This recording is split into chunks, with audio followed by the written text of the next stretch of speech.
3 दिनों बाद विराज, गोल्डन पंख और जैस्मीन बर्फानी मैदान के चरम हिम जंगल पहुंच चुके थे।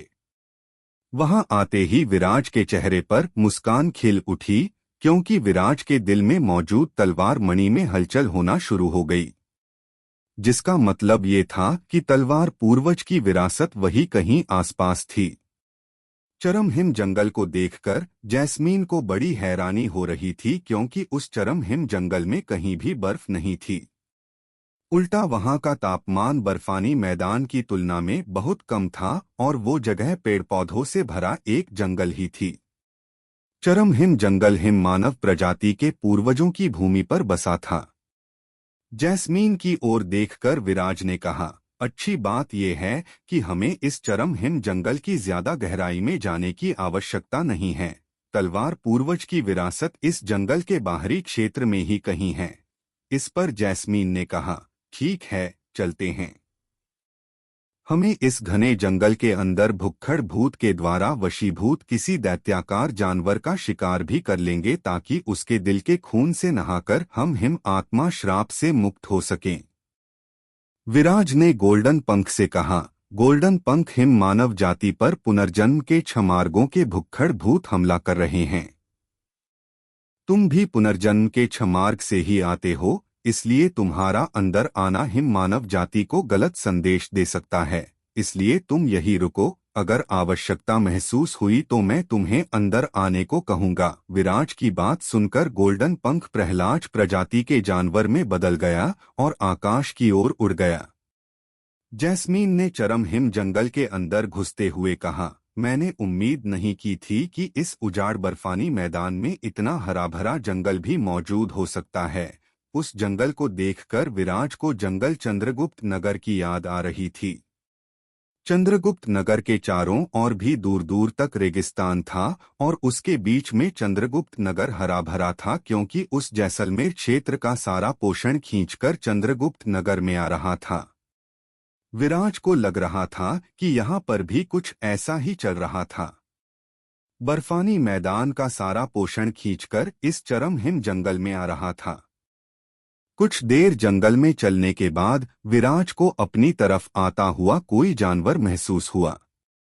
उसने चीखते हुए कहा, जैस्मीन सावधान। उसी समय एक जानवर वहां आ गया। विराज ने अपनी भ्रूण तलवार से उस जानवर को मार गिराया। उस लाश को देखकर चौंकते हुए विराज ने कहा, ये तो हिम वानर है। ये तो पालतू जानवर होते हैं, लेकिन इसका चेहरा कितना वहशी लग रहा है, जबकि ये तो बहुत प्यारे जानवर माने जाते हैं।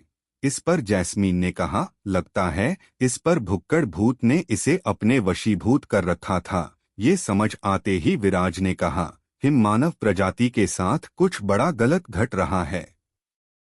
दैत्याकार देव संप्रदाय के साथ ही ऐसा ही घट रहा था। ये जगह खतरे से खाली नहीं है।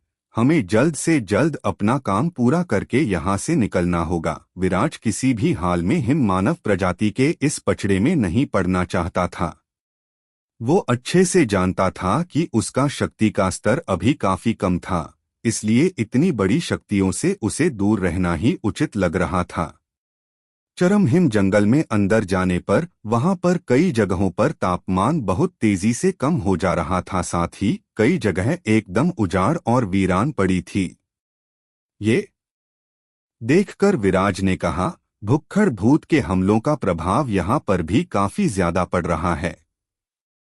इतनी उर्वर भूमि अगर इस तरह उजाड़ होती जा रही है तो कुछ ही समय की बात है, ये पूरा बर्फानी मैदान पूरी तरह से उजाड़ हो जाएगा।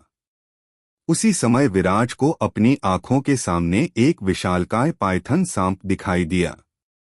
उस पाइथन सांप को देखकर विराज के दिल में खौफ उभर आया। उसने चीखते हुए कहा, मार्शियल संत राजा स्तर का पाइथन। उसी समय विराज को एक दूसरा पाइथन नजर आया। कुछ ही दूरी पर एक संत स्तर का हिम भालू था। जैस्मीन ने घबराते हुए कहा, इस जगह पर तो मार्शियल संत स्तर के कितने ही दैत्याकार जानवर भरे पड़े हैं। हमारा इनसे बच पाना संभव नहीं है और इस हिम आत्मा श्राप की वजह से हम लोग बर्फानी मैदान छोड़कर भी नहीं जा सकते। मतलब हम दोनों की मौत आ चुकी है। जैस्मीन बुरी तरह से घबरा रही थी। मार्शियल संत या संत राजा स्तर के उन दैत्याकार जानवरों को हरा पाने की उस दोनों में शक्ति नहीं थी। विराज भी इतने शक्तिशाली जानवरों को देखकर घबरा चुका था।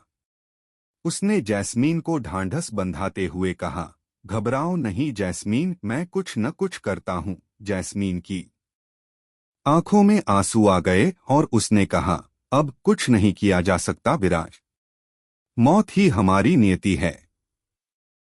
विराज के पास कई सारे तुरुप के पत्ते थे। वो अपने तुरुप के पत्तों के बारे में सोचने लगा।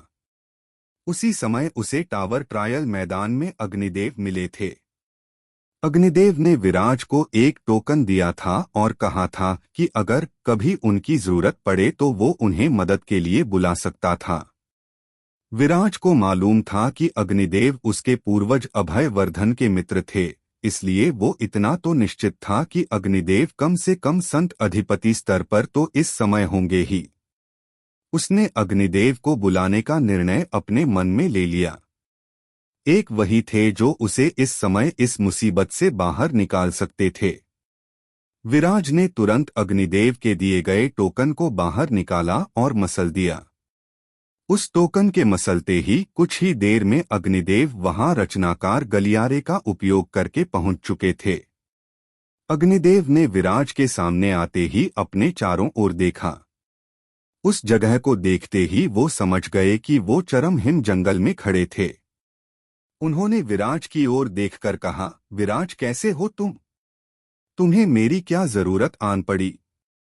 वैसे ये हिम मानव प्रजाति के साथ लगता है कुछ अजीब सा हो रहा है। यहाँ पर चारों ओर फैली आभा बड़ी ही नकारात्मक किस्म की है। ये जगह तो खुशियों और उम्मीद से भरी होती थी।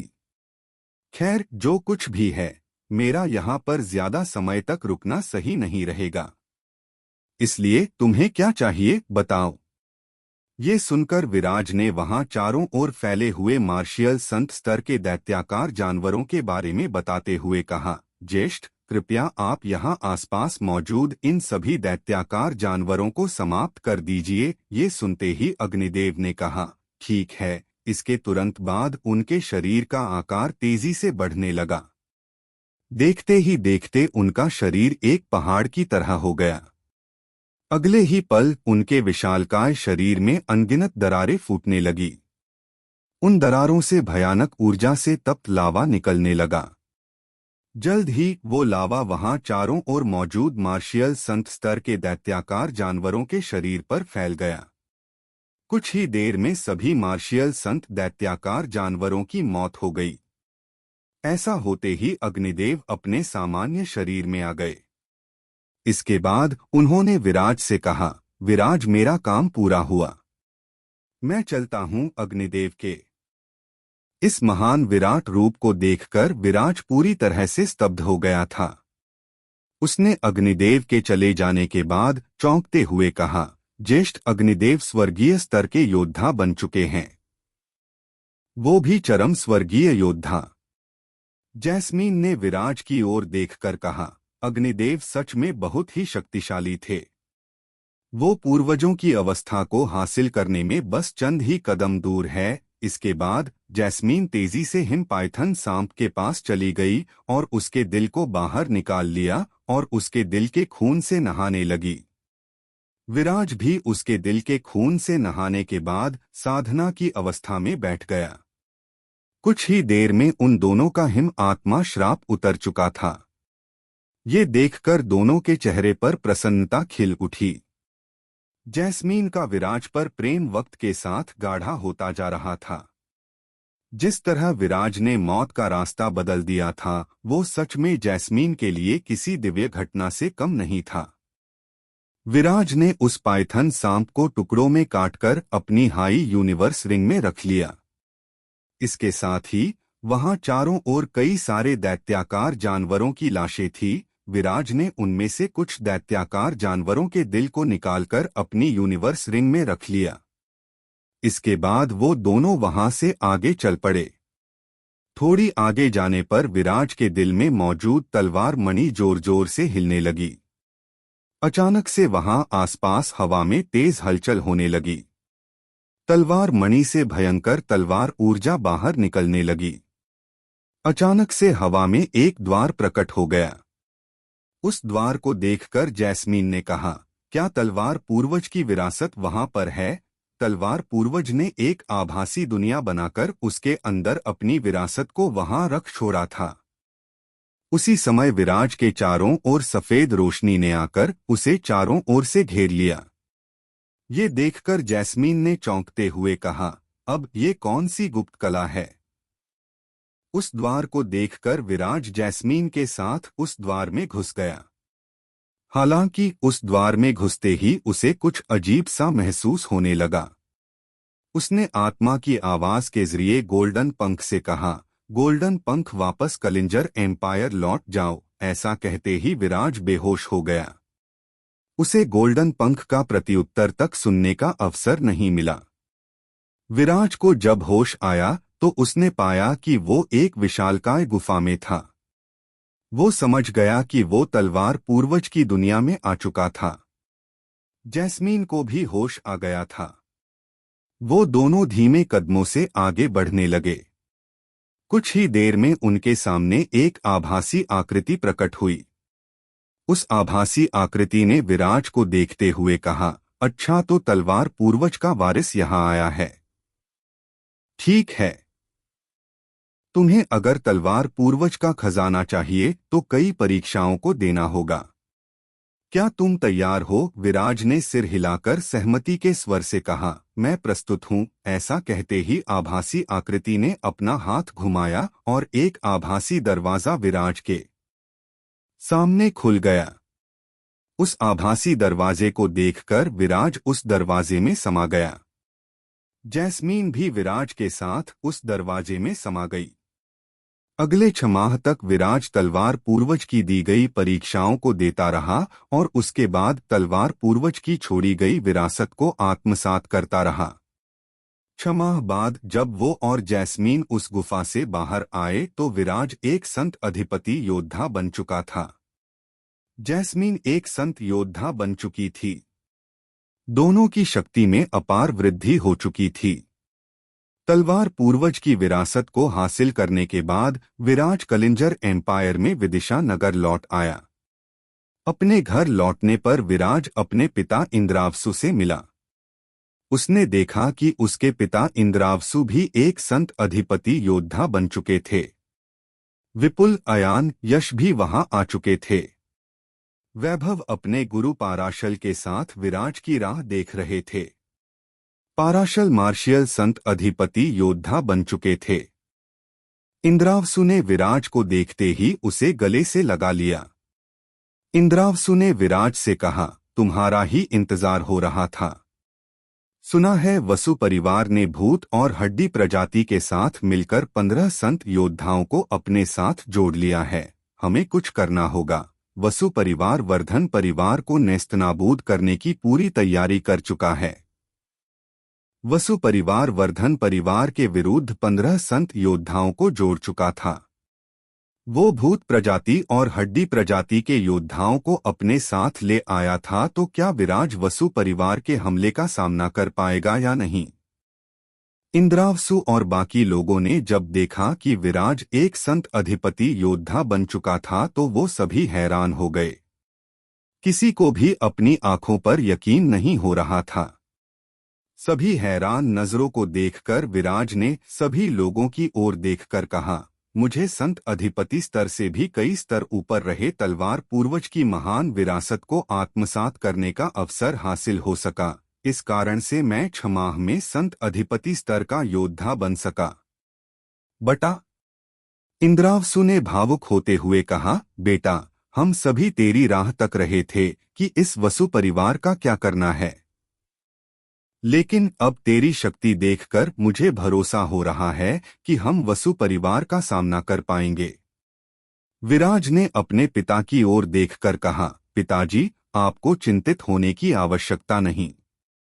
वसु परिवार का बहुत हो चुका है। इसका अंत समय आ चुका है। ऐसा कहने के बाद विराज ने प्रणव दा की ओर देखकर कहा, प्रणवदा, हमें इनायादी को तुरंत आकाशगंगा अकादमी से वापस बुलाना होगा। आप गोल्डन पंख को साथ लेकर तुरंत आकाशगंगा अकादमी जाइए और इनायादी को सारी परिस्थितियों को बताकर यहाँ लेकर आइए। विराज की बात सुनकर प्रणवदा ने कहा, ठीक है विराज। ऐसा कहकर प्रणवदा गोल्डन पंख के साथ आकाशगंगा अकादमी की ओर निकल पड़े। विराज ने जैस्मीन से कहा, जैस्मीन तुम्हें तलवार समुदाय से मदद लेनी होगी। मुझे मालूम है कि तलवार समुदाय किसी के आंतरिक मामलों में दखल नहीं देता, लेकिन तलवार पूर्वज की महान विरासत को हासिल करने के बाद मैं इस स्थिति में हूं कि तलवार समुदाय से मदद मांग सकता हूं। विराज की बात पर जैस्मीन ने जवाब दिया, विराज तुम देवपुत्र हो, तुम्हारे ऊपर हमला पूरे तलवार समुदाय पर हमला है। चिंता मत करो, मैं तुरंत तलवार समुदाय जाती हूं और मदद लेकर आती हूं। उसी समय अयान, यश और विपुल भी विराज के सामने आ गए। अयान ने अपनी तलवार पर हाथ रखते हुए कहा, पूरा चंद्रवंशी परिवार तुम्हारे साथ खड़ा है विराज। चंद्रवंशी परिवार पर जब संकट आया था तो तुम हमारे साथ खड़े थे, इस ऋण को चुकाने का समय आ चुका है।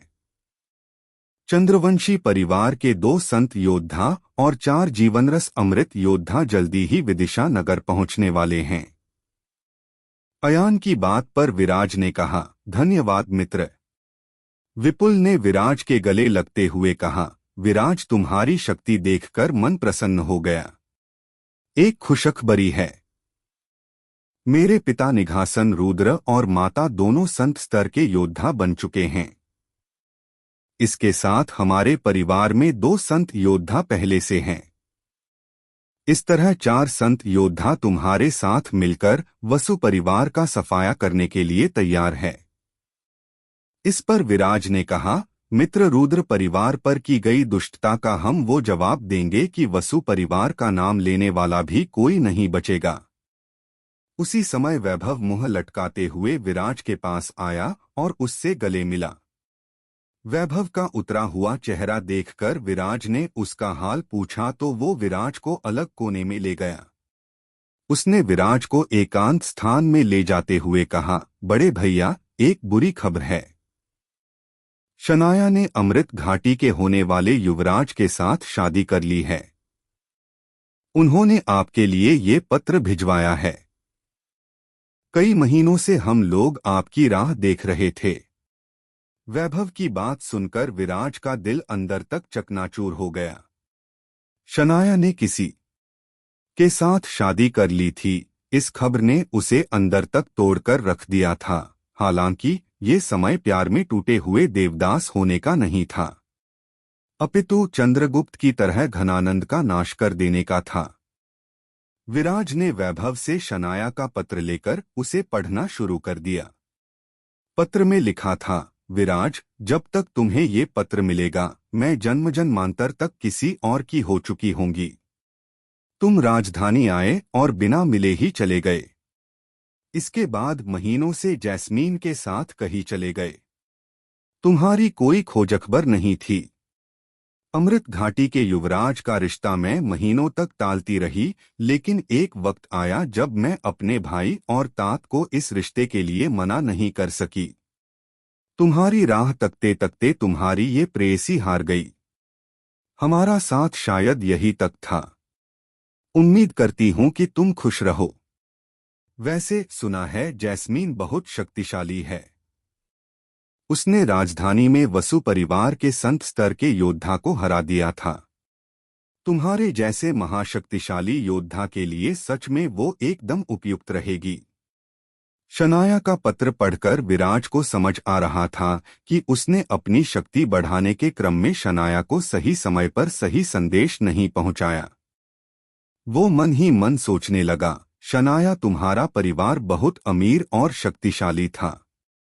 मुझे लगा कि शक्तियों को हासिल करके और वसु परिवार को हराकर जब मैं अपने वर्धन परिवार को तुम्हारे परिवार जितना बड़ा और शक्तिशाली बना दूंगा तब तुम्हारे घर वालों से पूरे स्वाभिमान के साथ तुम्हारा हाथ मांगूंगा, लेकिन शायद मैं गलत था।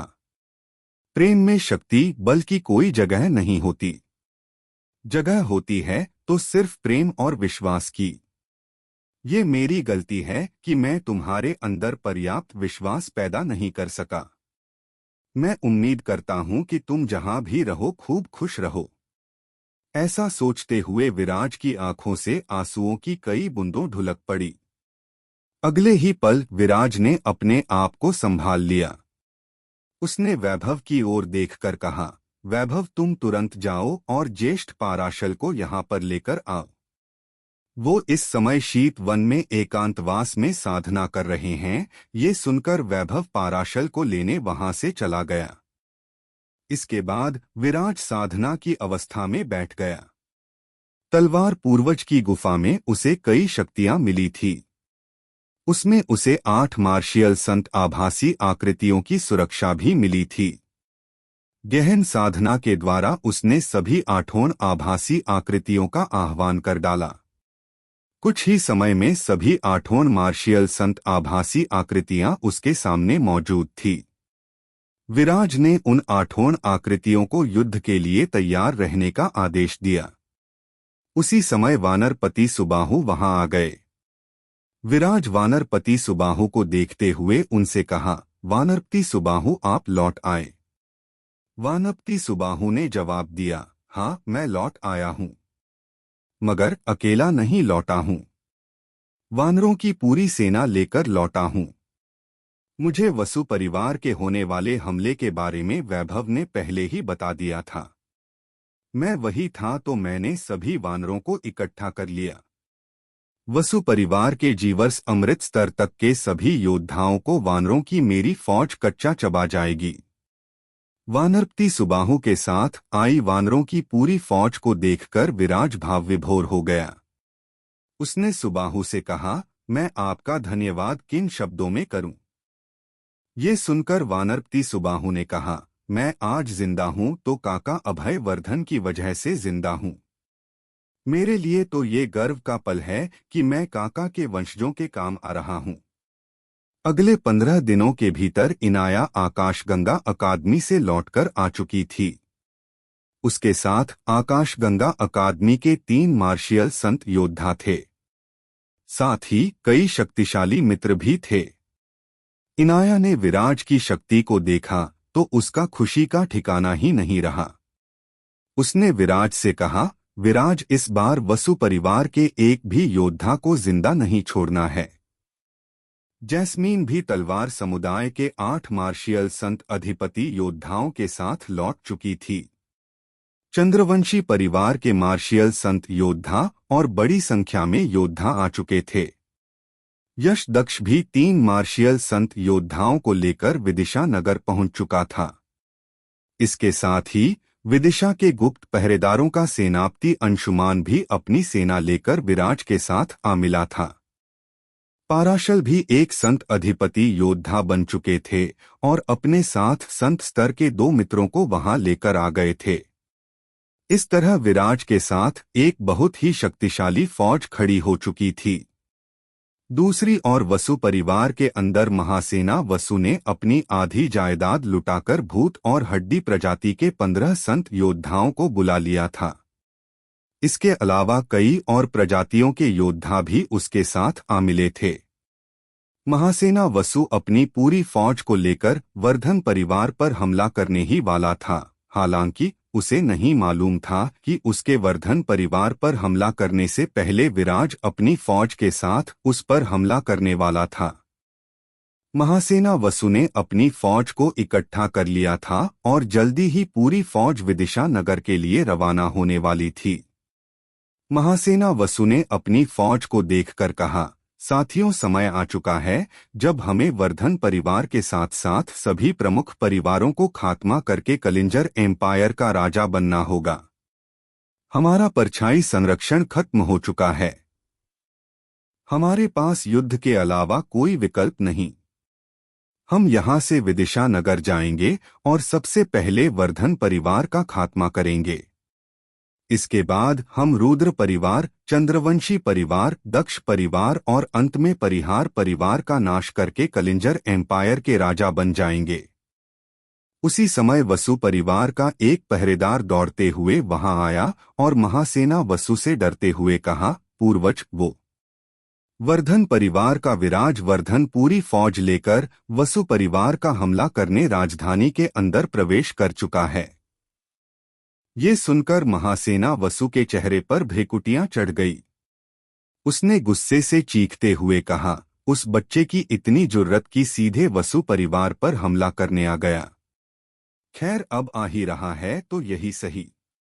राजधानी के बीचों बीच उस विराज की गर्दन उतारकर न टांगी तो मेरा नाम भी महासेना वसु नहीं। ऐसा कहकर महासेना वसु ने वसु परिवार की फौज को देखकर कहा, साथियों, हमले के लिए तैयार हो जाओ। कुछ ही देर में वर्धन परिवार की फौज के साथ हमारा मुकाबला होने वाला है। विराज अभी तक अपनी विशालकाय और शक्तिशाली फौज को लेकर राजधानी में वसु परिवार की भूमि तक पहुंच चुका था। वसु परिवार के एक विशालकाय मैदान के दो छोरों पर दो विशालकाय फौज आमने सामने खड़ी थी। उन दोनों फौज का नेतृत्व विराज और महासेना वसु कर रहे थे। विराज ने चीखते हुए कहा, हमला। विराज की आवाज सुनते ही वर्धन परिवार की फौज वसु परिवार पर मौत का देवता बनकर टूट पड़ी। वानरपति सुबाहु अपनी वानर सेना के साथ वसु परिवार के युवाओं को मौत के घाट उतारने लगे। महादानव विशालकाय वानरों के सामने वसु परिवार के युवा चींटी की तरह मसले जा रहे थे। वसु परिवार के संतों की फौज को इनाया, जैस्मीन, इंद्रावसु, यश, दक्ष, इनाया के साथ आए साथी तलवार पूर्वज के योद्धा पाराशल और विराज के आभासी योद्धा झेल रहे थे। विराज के पक्ष में इतनी शक्तिशाली फौज देखकर वसु परिवार के होश उड़ चुके थे। विराज वसु परिवार के लोगों को मारता हुआ तेजी से महासेना वसु के पीछे भागता जा रहा था। जल्दी ही विराज महासेना वसु के सामने आ गया। विराज को एक संत अधिपति स्तर का योद्धा बना देखकर महासेना वसु के पैरों तले की जमीन सरक गई। उसने विराज की से कहा, विराज, इतनी जल्दी तुम एक संत अधिपति योद्धा कैसे बन सकते हो? ये नामुमकिन है। इस पर विराज ने हल्की मुस्कान के साथ कहा, तेरे जैसे पापियों का अंत करने के लिए मेरे जैसे योद्धा को संत अधिपति स्तर का योद्धा बनना ही पड़ता है। ऐसा कहकर विराज ने अपनी भ्रूण तलवार से महासेना वसु पर हमला कर दिया। महासेना वसु ने एक पारदर्शी दीवार अपने सामने खड़ी करके विराज के हमले को निरस्त करते हुए कहा, विराज, भले ही तू एक संत अधिपति योद्धा बन चुका हो, लेकिन इससे भी तू बच नहीं पाएगा। ऐसा कहकर महासेना वसु ने एक कातिलाना जाल विराज के ऊपर फेंक मारा। विराज उस जाल में पूरी तरह से कैद हो गया और अंदर ही अंदर छटपटाने लगा। विराज वसु परिवार पर हमला कर चुका था, तो क्या विराज वसु परिवार का सफाया कर पाने में कामयाब रहने वाला था? महासेना वसु ने विराज को एक कातिलाना जाल में कैद कर दिया था, तो क्या विराज उस कातिलाना जाल से खुद को बचा पाएगा? जाल के अंदर फंसने के बाद विराज उस जाल से बाहर निकलने के लिए छटपटाने लगा।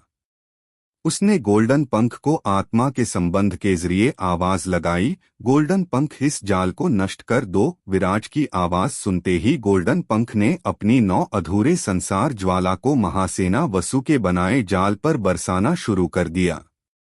कुछ ही देर में वो कातिलाना जाल नष्ट हो गया।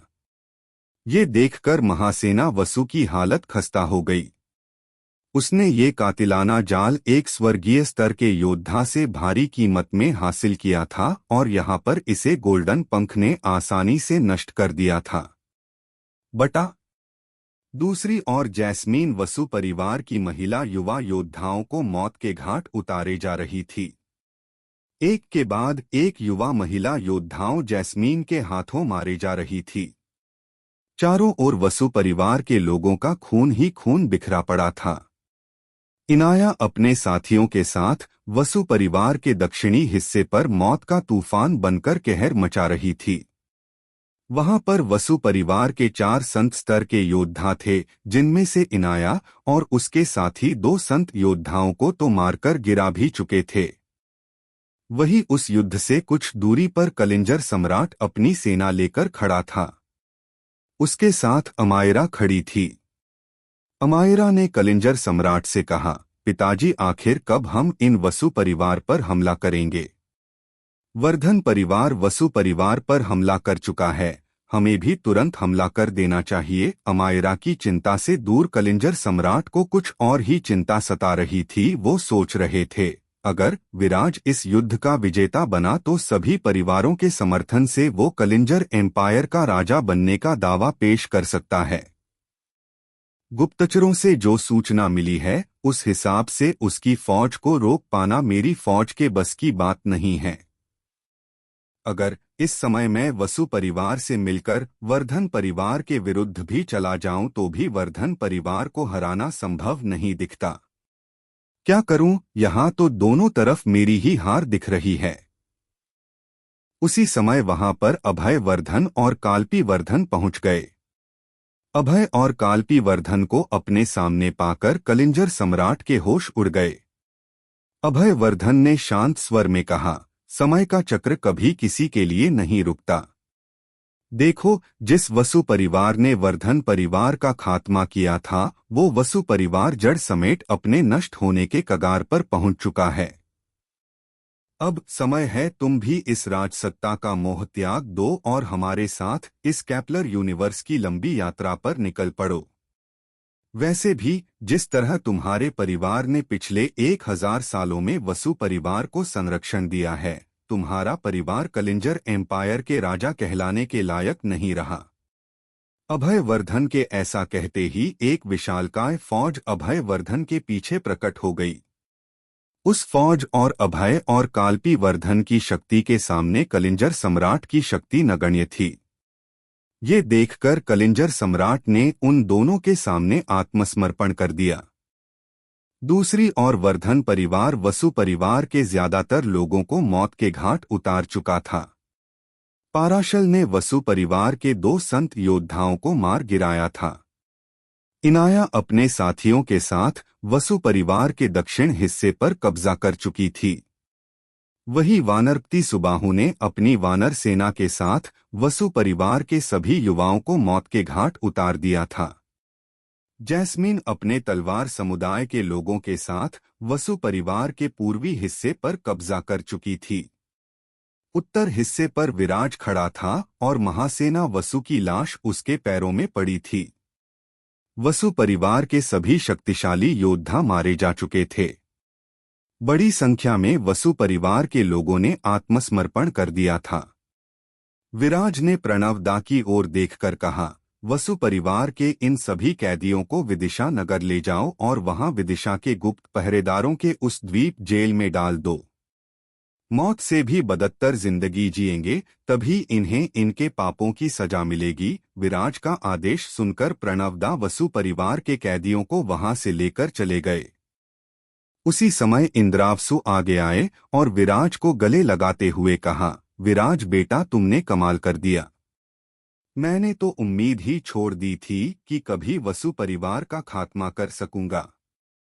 इस पर विराज ने कहा, पिताजी, ये हम सब की जीत है। उसी समय यश दक्ष ने आगे आते हुए कहा, विराज, अभी अभी खबर आई है कि कलिंजर सम्राट ने वर्धन परिवार की फौज के सामने आत्मसमर्पण कर दिया है। परिहार परिवार ने हमेशा ही वसु परिवार का संरक्षण किया, जिससे वसु परिवार इतना कहर मचा सका। इसलिए अब तुम आगे बढ़ो और कलिंजर एम्पायर की सत्ता संभालो। यश दक्ष की बात सुनकर विराज ने कुछ देर सोचने के बाद कहा, नहीं, इस राजगद्दी का असली हकदार मैं नहीं, मेरे पिता इंद्रावसु है। आज इनकी वजह से ही ये पल संभव हो सका। विराज की इस बात को वहां खड़ी वर्धन परिवार ने फौज ने सहमति के साथ स्वीकार कर लिया। कुछ दिनों बाद कलिंजर एम्पायर में एक बहुत बड़े जश्न का आयोजन किया गया। उस जश्न में कलिंजर एम्पायर के साथ साथ बाहरी दुनिया की भी कई शक्तियां उपस्थित रही। इंद्रावसु को उन सभी के सामने कलिंजर एम्पायर का नया राजा घोषित किया गया। इसके 2 माह बाद विराज कलिंजर एम्पायर की भूमि से जुड़ी भूत प्रजाति की सीमा में अपनी फौज के साथ खड़ा था। भूत प्रजाति ने सदा ही वसु परिवार का साथ दिया था। अगले 1 माह में भूत प्रजाति की संपूर्ण भूमि से भूत प्रजाति का खात्मा कर दिया गया और उसे कलिंजर एम्पायर में मिला लिया गया। अपने पिता इंद्रावसु को विशालकाय कलिंजर एम्पायर की राजगद्दी देकर विराज जैस्मीन के साथ तलवार समुदाय आ गया। विराज अगले 2 साल तलवार समुदाय में ही रहा। तलवार समुदाय में रहते हुए विराज ने कमाल की शक्तियां धारण की।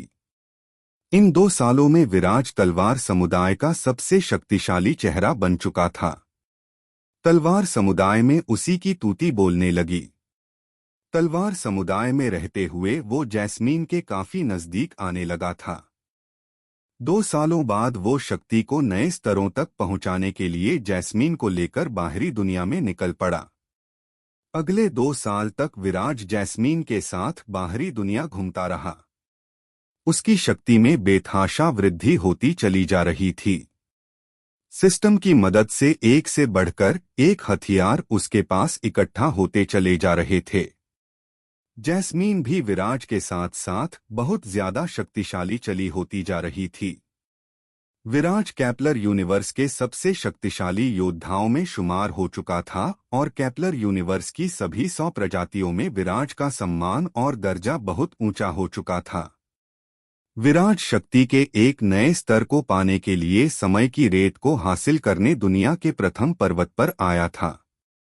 समय की रेत उन कई चीजों में से एक थी जिसे संसार तबाही यान के साथ जोड़ देने पर संसार तबाही यान बनकर पूरा हो सकता था।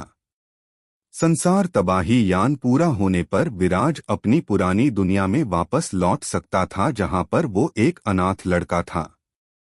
विराज का मन कहीं न कहीं अपनी पुरानी जिंदगी में वापस जाने का था। हालांकि ये उसे नहीं मालूम था कि वो हमेशा के लिए वहां जाने वाला था या कुछ ही समय के लिए। उस पर्वत पर अलग अलग तरह की परीक्षाओं को देते हुए विराज समय की रेत के नीचे दब गया। लेकिन विराज का इरादा अटल था। जैसे ही समय की रेत पर कालचक्र की नदी ने बहना शुरू किया, वो तेजी से समय की रेत से बाहर निकला और अपनी दहकता आकाश ज्वाला से उस कालचक्र की नदी को सुखा डाला। उसकी दहकता आकाश ज्वाला अब एक स्वर्गीय स्तर की ज्वाला बन चुकी थी जिसे सीधे स्वर्ग के देवताओं का आशीर्वाद प्राप्त हो चुका था। उस कालचक्र नदी को धारण करते ही विराज के अंदर समय की रेत को काबू करने की शक्ति आ चुकी थी। ऐसा होते ही वो पर्वत जोर से कांप उठा। जैस्मीन भी विराज की शक्ति को देखकर हतप्रभ हो उठी। समय की रेत पर काबू पाकर विराज जैस्मीन को लेकर वहां से चला गया। जैस्मीन को मालूम था कि कालचक्र की नदी को अपनी ज्वाला से सुखा देना कितना खतरनाक कार्य था। इस कार्य में विराज की जान तक भी जा सकती थी। उसे समझ नहीं आ रहा था कि आखिर संसार तबाही यान से वो कहां जाना चाहता था। विराज तलवार पूर्वज का वारिस था और तलवार पूर्वज की काफी सारी शक्तियों को हासिल कर चुका था, इसलिए उसकी शक्ति की थाह को समझ पाना जैस्मीन के लिए भी मुश्किल होता जा रहा था। विराज जैस्मीन को साथ लेकर समय की शून्य अवस्था में चला गया। लगभग 6 माह साधना करने के बाद विराज और जैस्मीन समय की शून्य अवस्था से बाहर आ गए। विराज संत अधिपति स्तर को पार करके पूर्वजों की अवस्था के बहुत नजदीक पहुंच चुका था। जैस्मीन संत अधिपति स्तर की योद्धा बन चुकी थी।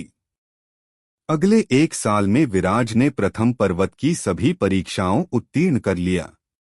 इसी के साथ वो चरम निर्वाण अवस्था तक पहुंच गया। इन परीक्षाओं को पार करके विराज की तलवार धार दुनिया की सबसे शक्तिशाली तलवार धार बन गई। उसे आभासी दुनिया बनाना, रचनाकार टेलीपोर्टेशन बनाना, भयानक विस्फोट कर पाना और भी न जाने कितनी ही शक्तियां हासिल हो गई। अगले 10 सालों तक विराज बाहरी दुनिया की कितनी ही सत्ताओं को हराता हुआ चलता चला गया। इन 10 सालों में उसने कलिंजर एम्पायर को अपने आकार से कई गुना बढ़ा दिया। कलिंजर एम्पायर कैप्लर यूनिवर्स के सबसे शक्तिशाली राज्यों में शुमार हो गया। इसके बाद विराज ने कलिंजर एम्पायर को छोड़ दिया और कैप्लर यूनिवर्स के दूसरे छोर पर वो चला गया। वहां ये कहा जाता था कि सारी चीजों के नियम पूरी तरह से बदल जाते थे। वहां उसने 10 सालों तक साधना की। इस साधना के बाद वो पूर्वजों की अवस्था को पार करके पारलौकिक स्तर की ओर बढ़ चला। इसके बाद वो अंतरिक्ष में चला गया। अगले 10 सालों तक विराज जैस्मीन के साथ तारों से भरे अंतरिक्ष में घूमता रहा। इन 10 सालों में वो उस तारों से भरी दुनिया में न जाने कितनी ही सभ्यताओं में गया और वहां रहकर उन सभ्यताओं की शक्तियां सीखी। इन 10 सालों में तारों की दुनिया बनाने में उसे एक अलग ही महारत हासिल हो चुकी थी। इसके बाद वो जैस्मीन के साथ वापस से प्रथम पर्वत पहुंच गया और साधना की अवस्था में चला गया। वहां रहकर वो अगले 20 सालों तक साधना करता रहा। इन 20 सालों की साधना में वो पारलौकिक स्तर तक पहुंच गया और इस तरह अपने समय का सबसे शक्तिशाली योद्धा बन गया। जैस्मीन स्वर्गीय स्तर की योद्धा बन चुकी थी। उन दोनों के आगे पूरे कैप्लर यूनिवर्स और उससे भी बाहर की सभी शक्तियों ने अपने घुटने टेक डाले। शक्ति के जिस आखिरी स्तर तक को वो छू सकता था उसे वो छू चुका था। उसका संसार तबाही यान भी पूर्ण होने के बेहद नजदीक आ चुका था। 20 साल बाद विराज प्रथम पर्वत से जैस्मीन को साथ लेकर बाहर निकल गया। इसके बाद विराज और जैस्मीन कैप्लर यूनिवर्स की सभी राज्यों में गए और वहां के योद्धाओं को मुकाबले के लिए ललकारा। कुछ ही समय में विराज और जैस्मीन ने कैप्लर यूनिवर्स के सभी राज्यों के शक्तिशाली योद्धाओं को मुकाबलों में हरा दिया। पूरे कैप्लर यूनिवर्स ने उन दोनों के सामने घुटने टेक दिए। इसके बाद विराज ने पारलौकिक स्तर को भी पार कर दिया और दिव्य स्तर नाम का एक नया स्तर पैदा हो गया। एक ऐसा स्तर जिसे आज तक विराज के अलावा कोई नहीं छू सका था। इस तरह विराज कैप्लर यूनिवर्स का सबसे महान योद्धा बन गया। कैप्लर यूनिवर्स में अपनी शक्ति का झंडा बुलंद करने के बाद वो वापस कलिंजर एम्पायर लौट आया। कलिंजर एम्पायर में रहते हुए विराज को 2 साल हो चुके थे। वो अपने परिवार से मिल रहे प्यार से बहुत खुश था, लेकिन एक चीज थी जो कहीं न कहीं उसके अंदर खटक रही थी। एक अधूरी इच्छा थी जिसे पूरा करने के लिए वो काफी गंभीरता से सोच रहा था। आखिर कौन सी थी वो अधूरी इच्छा जो अभी भी पूरी नहीं हो सकी थी? क्या विराज अपनी अधूरी इच्छा को पूरी कर पाएगा या वो अधूरी इच्छा हमेशा के लिए उसके दिल में दफन होकर रह जाएगी? विराज कलिंजर एम्पायर की राजधानी में वर्धन परिवार के महल में अपने कक्ष में बैठा था। उसे राजधानी में रहते हुए 2 साल हो चुके थे। उसका संसार तबाही यान बनकर पूरी तरह से तैयार हो चुका था और वो जब चाहे वापस से अपने पुरानी दुनिया में लौट सकता था। उसका मन अपनी पुरानी दुनिया में लौटने का हो रहा था। बटा एक दिन उसने तय कर लिया कि वो अपनी पुरानी दुनिया में वापस लौटकर ही रहेगा। उसके बाद उसे वही रहना है या फिर अपनी इसी दुनिया में वापस आना है, इसका फैसला वो वही जाकर करेगा। ये सोचकर उसने अपने पिता इंद्रावसु से आज्ञा ली और संसार तबाही यान को लेकर अपनी पुरानी दुनिया की ओर बढ़ चला। विराज की पुरानी दुनिया के आकाश में एक तेज चमकदार रोशनी उत्पन्न हुई। उस तेज चमकदार रोशनी से विराज का संसार तबाही यान निकल आया। विराज अपनी पुरानी दुनिया में वापस आ चुका था। हालांकि वो कई सालों बाद लौटा था, लेकिन अपनी अद्भुत शक्तियों के बल पर वो किसी भी हाल में 25 साल के युवा से ज्यादा नहीं लग रहा था। पुरानी दुनिया में वापस लौटने पर उस दुनिया को देखकर विराज भाव विभोर हो उठा। पिछली बार जब वो इस दुनिया से गया था तो एक हारा हुआ घायल अनाथ लड़का था, लेकिन आज वो बहुत ही ज्यादा शक्तिशाली और अमीर इंसान था। उसकी यूनिवर्स रिंग में जितना सोना भरा हुआ था उससे वो पूरा एक शहर खरीद सकता था। अपनी पुरानी दुनिया की सड़कों पर घूमते हुए विराज को तेज भूख लगाई। उसने खुद से कहा, कितना समय हो गया अपनी इस दुनिया का खाना खाए हुए। क्यों ना किसी 5 स्टार होटल में चलकर खाया जाए। ऐसा सोचकर विराज एक सुनार की दुकान पर गया और वहां कुछ सोने के सिक्कों के बदले खूब सारा पैसा लेकर एक 5 स्टार होटल की तरफ चल पड़ा। जैसे ही विराज 5 स्टार होटल के अंदर दाखिल हुआ तो सभी लोग उसे घुर घुर कर देखने लगे। विराज ने कैपलर यूनिवर्स की दुनिया के कपड़े पहने थे जो उसकी इस दुनिया से बिल्कुल अलग थे। इस कारण से वो भीड़ में बिल्कुल ही अलग नजर आ रहा था।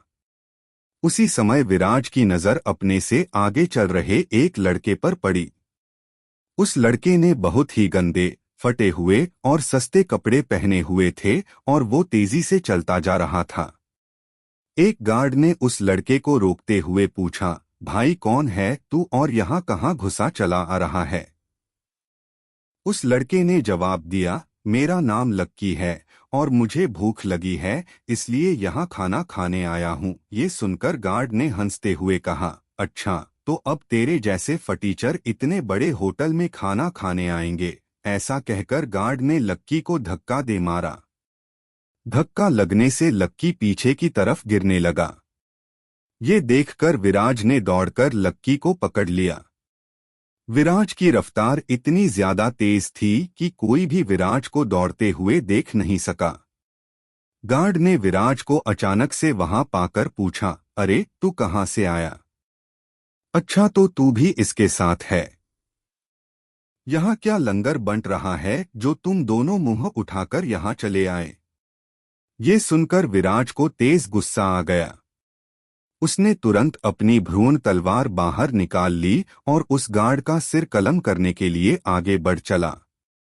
ये देखकर लक्की ने चिल्लाकर कहा, अरे कौन है आप और ये क्या कर रहे हैं? ये सुनकर विराज ने गुस्से से कहा, इस दुष्ट को इसके किए की सजा दे रहा हूं। ये सुनकर लक्की ने विराज का हाथ पकड़ते हुए कहा, रुको, कहां तक मारोगे ऐसे लोगों को? ऐसे लोग तो हर गली हर चौराहे पर मिलते हैं। गलती तो हमारी है जो हम इन लोगों की तरह नहीं दिखते। अपना गुस्सा थूको और मेरे साथ चलो। यहाँ पास ही एक बड़ा अच्छा ढाबा है, वहां के छोले भटूरे और पाव भाजी का जवाब नहीं। लक्की के मुंह से छोले भटूरे और पाव भाजी के नाम पर विराज के मुंह में पानी आ गया। उसने न जाने कब से इन चीजों को नहीं खाया था। वो शांत हो गया। विराज के हाथ में तलवार देखकर अभी तक कई सारे गार्ड वहां आ चुके थे और विराज और लक्की को चारों ओर से घेर लिया था। ये देखकर लक्की घबरा गया और खुद से ही बोला, लगता है आज खूब मार पड़ने वाली है। मैंने तो सोचा था कि मेरी गरीबी की परीक्षा खत्म होने की खुशी में इस 5 स्टार होटल में एक शाही दावत का आनंद लूंगा, लेकिन अब तो लक्की ऐसा सोच ही रहा था कि अचानक से उसने देखा कि वो हवा में था। ये देखकर वो दंग रह गया कि वो अभी तो जमीन पर था, फिर अचानक से हवा में कैसे पहुंच गया। जमीन पर खड़े सभी गार्ड भी उन दोनों को अचानक से गायब होता देखकर हतप्रभ रह गए थे। दरअसल विराज स्वर्गीय रफ्तार से उड़ गया था। विराज लक्की को लेकर एक खाली जगह पर आ गया। लक्की विराज को देखकर हतप्रभ हुए जा रहा था। लक्की के चेहरे के भावों को देखकर विराज ने लक्की को अपने जीवन के बारे में बताया कि वो कैसे एक अनाथ लड़का था और कैसे दूसरी दुनिया में पहुंच गया और वहां का सबसे शक्तिशाली योद्धा बन गया और अब वापस अपनी पुरानी दुनिया में रहने आया था। विराज की बात सुनकर लक्की यानी लक्ष्मण लाल अग्रवाल के आश्चर्य का ठिकाना नहीं था। कुछ देर तक विराज की बात को पचाने के बाद लक्की ने कहा, तुम्हारे और मेरे जीवन में कई समानताएं हैं। मैं दिल्ली के सबसे रईस परिवारों में से एक अग्रवाल परिवार का वारिस हूं, लेकिन इसके बावजूद मैं पिछले 8 सालों से गरीबी की मार झेल रहा था। मैं पिछले 8 सालों से अपने परिवार की दी गई गरीबी अभ्यास परीक्षा दे रहा था। इन 8 सालों में धीरे धीरे मैं ये भूल ही गया था कि मैं बिजनेस टाइकून अग्रवाल परिवार से हूं। मैं 5,000 रुपए महीना भी बहुत मुश्किल से कमा पाता था। एक एक रुपए के लिए संघर्ष करता था। अपनी गर्लफ्रेंड को सिर्फ मोबाइल का कवर देने के लिए मुझे 3 दिन तक ओवरटाइम करना पड़ा था। और अब देखो, कल ही मैंने गरीबी अभ्यास परीक्षा को पास किया और अब मैं एक मिलियनेयर हूं। मेरे पास बेशुमार धन दौलत है। ऐसा कहते कहते लक्की के चेहरे पर खुशी की एक उमंग खिल उठी, लेकिन अगले ही पल एक मायूसी ने आकर उसे घर दबोचा। उसने हल्की लाचारी के साथ कहा, पैसा तो अब आ गया है, लेकिन दुनिया की तरह रहन-सहन नहीं आया। मुझे तो ये अमीरी गरीबी और इस आधार पर लोगों को कम या ज्यादा आंकने का मामला समझ ही नहीं आता। हमें हमसे नहीं हमारे कपड़ों से पहचाना जाए, भला ये कोई बात हुई? पता है, मैं गरीबी अभ्यास परीक्षा में पास होने के बाद अपने पैसे लेने बैंक गया था। वहां भी मेरे कपड़ों की वजह से मुझे बहुत जलील किया गया, यहाँ तक कि पुलिस तक को बुला लिया गया। वो तो मेरे फिंगरप्रिंट वहां मैच हो गए नहीं तो मैं इस समय जेल में होता। ऐसा कहते हुए लक्की थोड़ा इमोशनल हो गया था। विराज ने लक्की के कंधे पर हाथ रखते हुए कहा, तुम सही कह रहे हो लक्की। ये दुनिया हमें हमारे कपड़ों, पैसों और ताकत से पहचानती है। पता है, उस दुनिया में भी ताकत ही सब कुछ थी। जिसके पास ताकत नहीं उसकी कोई इज्जत भी नहीं। इस पर लक्की ने कहा, लेकिन मैं क्या करूं? मुझे तो हर इंसान में अच्छाई नजर आती है। हर इंसान अच्छा लगता है। मुझे तो कोई बुरा ही नहीं लगता। मेरी तो समझ में ये नहीं आ रहा कि दुनिया के हिसाब से अब रहन-सहन कैसे सीखूं। मुझे तो शुरू से ही सादगी में रहना पसंद है और गरीबी अभ्यास परीक्षा के बाद तो मेरी ये सादगी मेरे जीवन का अभिन्न हिस्सा बन चुकी है। अब मेरी ये समझ नहीं आ रहा कि मैं इसे कैसे बदलूं। इस पर विराज ने जवाब दिया, हम जैसे होते हैं वैसे ही रहते हैं। ये तो बहुत अच्छा है कि तुम्हारे जैसे दिल के साफ इंसान के पास इतना पैसा आया है। जितना तुम्हारे जैसे लोग अमीर बनेंगे उतना ही हमारे समाज में उम्मीद को बल मिलेगा। खैर, अपनी गर्लफ्रेंड के बारे में बताओ। अब तो वो बहुत खुश होगी कि उसका गरीब बॉयफ्रेंड एक मिलियनेयर निकला। विराज की बात सुनकर लक्की का चेहरा मुरझाए फूल की तरह लटक गया। अचानक से उसे डिंपल के साथ बिताए अपने कई सारे पल एक साथ याद आ गए और फिर उस होटल के कमरे के दरवाजे को खोलती डिंपल याद आ गई जो पूरी बेशर्मी के साथ उसे धोखा दे रही थी। लक्की ने विराज से कहा, पिछले कई सालों से मेरी एक गर्लफ्रेंड थी। उसका नाम डिंपल है। मेरी गरीबी के दिनों में डिंपल ही मेरा सब कुछ थी। मैं हमेशा सोचता था कि जब मेरे पास खूब सारा पैसा आएगा तो जहां भर की खुशियां डिंपल के पैरों तले निछावर कर दूंगा। पिछले 8 सालों की गरीबी से भरी तंगहाल जिंदगी में वही एक थी जो मेरे जीने का सहारा रही थी। ऐसा कहते कहते लक्की की आंखों में आंसू उभर आए। उसे अब भी यकीन नहीं हो पा रहा था कि डिंपल ने उसे राहुल जैसे अय्याश लड़के के लिए छोड़ दिया था। अपने आप को डिंपल की यादों से समेटते हुए लक्की ने कहा, मैं एक मेडिकल स्टोर पर काम करता हूँ। कल रात बहुत तेज आंधी तूफान आ रहा था और मैं मेडिकल स्टोर पर अपना काम कर रहा था। उसी समय एक फोन बजा। मैंने फोन उठाया तो एक भारी भरकम जानी पहचानी आवाज सुनाई दी। उस आवाज ने हार्ड प्ले कंडोम और कॉटन का पैकेट होटल के एक कमरे में मंगवाया था। मैंने तेज बारिश की वजह से आने में थोड़ा समय लगने की बात कही तो उसने बताया कि वो मल्होत्रा का लड़का था। जिस कॉलेज में मैं और डिंपल पढ़ते हैं वो मल्होत्रा परिवार का ही है। मेडिकल स्टोर के मालिक ने अपनी बाइक की चाबी देकर मुझे होटल सामान पहुंचाने रवाना कर दिया। हालांकि उस तेज बारिश में भी बाइक मिलने से मैं बहुत खुश था और डिंपल को बाइक के पीछे बैठाकर इंडिया गेट घुमाने के बारे में सोच रहा था। लेकिन ऐसा कहते कहते एक बार फिर लक्की की आंखों में आंसू भर आए। उसने गले में रुंधती आवाज के साथ कहना जारी रखा, जब मैं उस होटल पहुंचा और ऑर्डर देने के लिए होटल के 303 कमरे का दरवाजा खटखटाया तो जैसे ही वो दरवाजा खुला मेरी उदास जिंदगी पूरी तरह से तबाह हो गई। उस एक पल में मेरा सब कुछ लुट चुका था।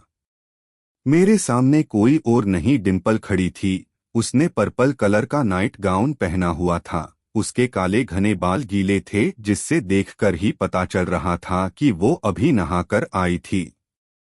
उसी समय उसके पीछे से राहुल निकलकर आया। ये देखकर ही मुझे समझ आ गया कि डिम्पल तो लंबे समय से राहुल को डेट कर रही थी और पिछले काफी लंबे समय से मुझे धोखा देती चली आ रही थी। ऐसा कहते कहते लक्की मायूसी और लाचारी से भर उठा। लक्की को ऐसे मायूस होता देखकर विराज ने अपना हाथ लक्की के कंधे पर रख दिया। लक्की ने चीखते हुए कहा, मगर डिम्पल ऐसा कैसे कर सकती है मेरे साथ? पता है मैंने क्या क्या नहीं सोच रखा था। जब मेरे पास पैसे आएंगे तो मैं डिम्पल को पूरी दुनिया घुमाऊंगा। उसे एक महंगी कार गिफ्ट करूंगा। ऐसे चीखने के बाद थोड़ा शांत होकर लक्की ने कहा, खैर उसी रात जब मैं उस होटल से बाहर आया तो मेरे मोबाइल पर एक मैसेज आया कि मैंने गरीबी अभ्यास परीक्षा को पास कर लिया है और मैं अग्रवाल परिवार की दौलत को पाने का हकदार हो चुका हूं। ये सुनकर विराज ने कहा, लक्की जो होता है अच्छे के लिए ही होता है। सोचो तुम्हारी परीक्षा पूरी होने के ऐन वक्त पहले ही भगवान ने तुम्हें डिम्पल की सच्चाई दिखा दी ताकि तुम डिम्पल के चक्कर में उलझकर अपना समय बर्बाद मत करो। आज भले ही डिम्पल के बिना तुम्हें एक अजीब खालीपन कचौट रहा होगा, लेकिन तुम देखना तुम्हें डिम्पल से कहीं बेहतर लड़की मिलेगी जिसके साथ बिताया हर पल तुम्हारे लिए बहुत खास हो उठेगा। जब मैं उस दुनिया में था तो शनाया नाम की एक लड़की के प्रति आकर्षित हुआ था।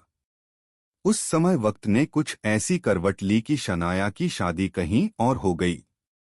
एक पल के लिए तो मुझे लगा कि जैसे सब कुछ खत्म हो गया है, लेकिन फिर जैस्मीन के साथ बिताए पल मुझे बेहद खास लगने लगे और आज जैस्मीन मेरी जिंदगी का अनमोल हिस्सा बन चुकी है। ये सुनकर लक्की ने अपने आंसू पोंछते हुए कहा, तुम सही कह रहे हो। बदनसीब मैं नहीं डिम्पल है। उसे नहीं मालूम कि उसने क्या खोया है। मैं तो खुशनसीब हूं जो समय रहते मुझे डिम्पल की सच्चाई पता लग गई। वैसे एक बात कहूं, तुम्हें अपनी पुरानी जिंदगी में ही वापस लौट जाना चाहिए। वहां तुम्हारे पास कितने सारे रिश्ते हैं और सबसे खास जैस्मीन है जो न जाने कितने सालों से तुम्हारी एक हाँ का इंतजार कर रही है। ये दुनिया तुम्हारे लिए नहीं है, तुम्हारी असली जगह वही है। तुम्हें तुरंत जाकर जैस्मीन को अपना बना लेना चाहिए, इससे पहले कि बहुत देर हो जाए। लक्की की बात सुनकर विराज ने कहा, तुम सही कह रहे हो, मुझे अपनी उसी दुनिया में वापस लौट जाना चाहिए। उसी समय लक्की ने कहा, बिल्कुल, अच्छा मैं निकलता हूँ, कॉलेज के लिए लेट हो रहा है। ऐसा कहकर लक्की अपनी जगह से खड़ा हो गया। दोस्तों, यहीं पर यह कहानी समाप्त होती है। लक्की ने चलते हुए विराज से कहा, वैसे अगर मेरी कहानी अलग है तो तुम्हारी भी कम खास नहीं है। यह कहकर लक्की यानी लक्ष्मण लाल अग्रवाल विराज से गले मिला। इसके बाद दोनों अपने अपने रास्तों पर चल पड़े, लक्की अपने कॉलेज की ओर और विराज अपनी जैस्मीन की ओर। समय आगे बढ़ता रहा, लेकिन उनकी दोस्ती और यादें हमेशा उनके साथ रहीं। हर सफर का एक अंत होता है और हर अंत किसी नई शुरुआत का संकेत देता है। तो दोस्तों, यहीं हमारी कहानी खत्म होती है। अलविदा दोस्तों, फिर मिलेंगे एक नई कहानी, नए किरदारों और एक नए सफर के साथ। धन्यवाद।